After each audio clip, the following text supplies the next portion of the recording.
Hello Libra, Sun, Moon, Rising, and Venus signs. Kamusta kayo? Sana po nasa mabuti kayong kalagayan. Welcome back po sa Star Tarot at kung bago kayo rito, welcome din po kayo. Please subscribe, like, share my videos, and leave me a comment kung naka-resonate kayo.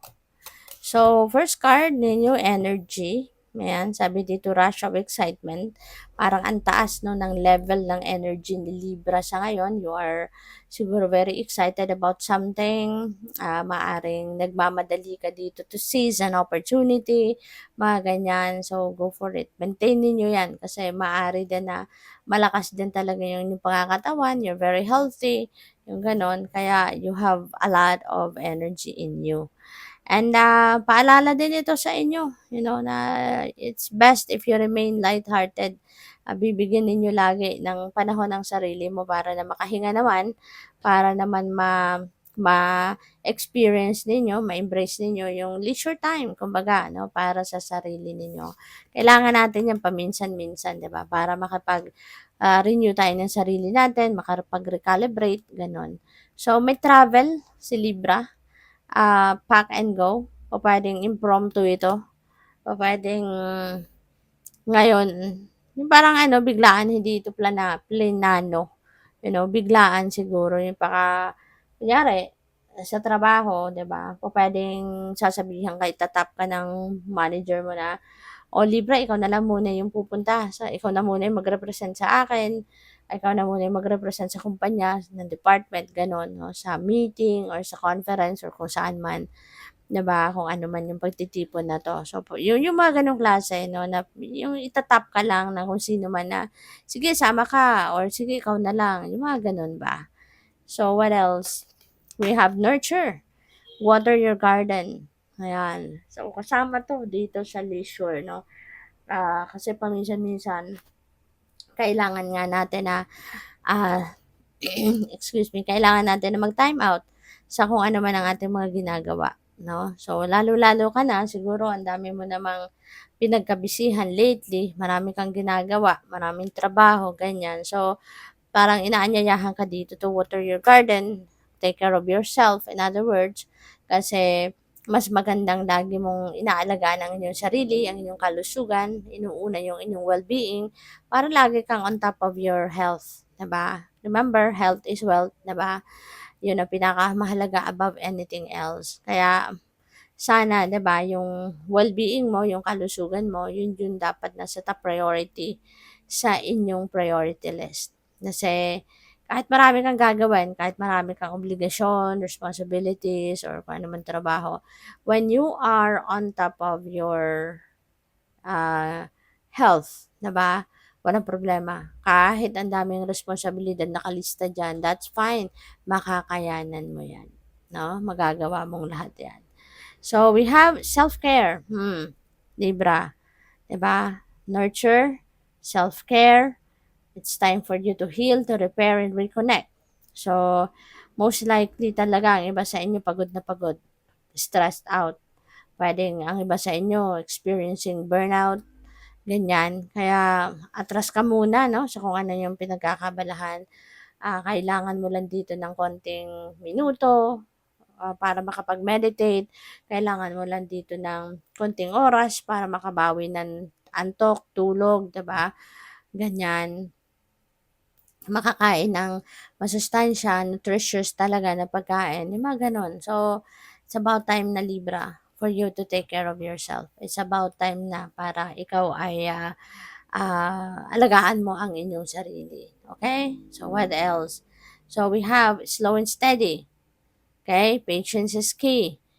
Hindi pa pwedeng nagmamadali kasi paalala lang ito din sa inyo na mas maganda pa rin yung kahit mabagal lang pero steady. Kasi 'di ba nga may kasabihan na slow and steady wins the race, 'di ba? Kasi mabagal man ang usad pero steady, sigurado, kalkulado mo na ang galaw, maaring planado mo na talaga ang bawat galaw na gagawin mo. So mas may assurance ka or makakasiguro ka na mapupunta ka sa tagumpay. Whereas yung hindi nagplano, 'di ba? Basta-basta na lang nag-jump into situation, kapag nagkamali, pupuwedeng babalik uli sa simula, 'di ba?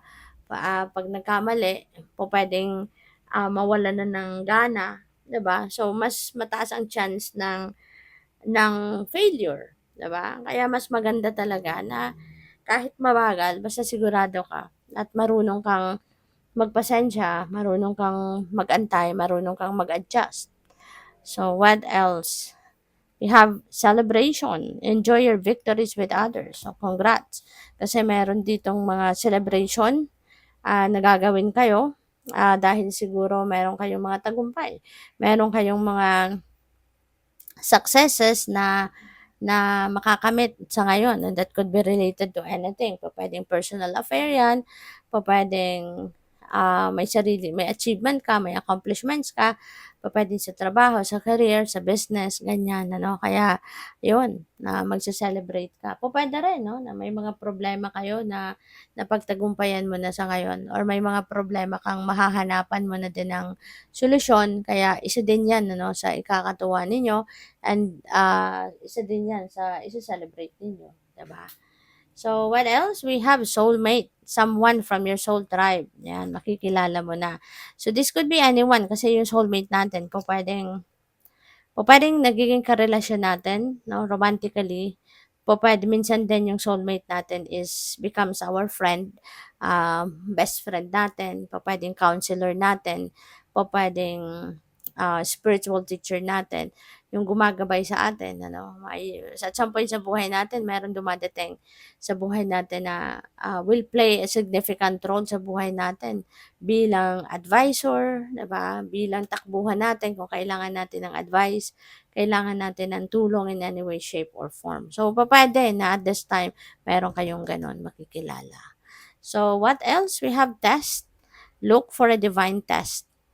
Ayan, so this could be a test of faith din 'no, baka masusubukan kayo, baka merong sitwasyon dito, challenge na susubukin dito ng divine universe kung gaano kayo katatag, gaano kayo ka-resilient, gaano kayo katibay ang dibdib, 'di ba? Or gaano kayo naninindigan sa sarili ninyo, sa mga pangako ninyo sa sarili ninyo, sa pangako ninyo sa universe. So what else? We have eccentric person, a person with a different worldview. Ito yung makikilala ninyo that this could be your soulmate, no? Pwedeng gano'n. Pwede rin naman na hindi, but yeah, anything is possible din. Maybe you're going to meet this person, you're going to deal with this kind of person ngayon na alam mo yung madi-describe mo na parang may sarili siyang mundo. 'Di ba? Maaaring hindi kayo masyadong nagkakaintindihan kasi, napakataas 'no ng level of thinking niya, puwedeng gano'n. Ah, or baka iba yung pagtingin niya, iba yung perspective niya, hindi kayo you're not on the same wavelength, 'di ba? Kaya siguro hindi kayo dito magkakaintindihan maigi ng taong ito. So, good luck. Thank you for watching. Love and light. Namaste.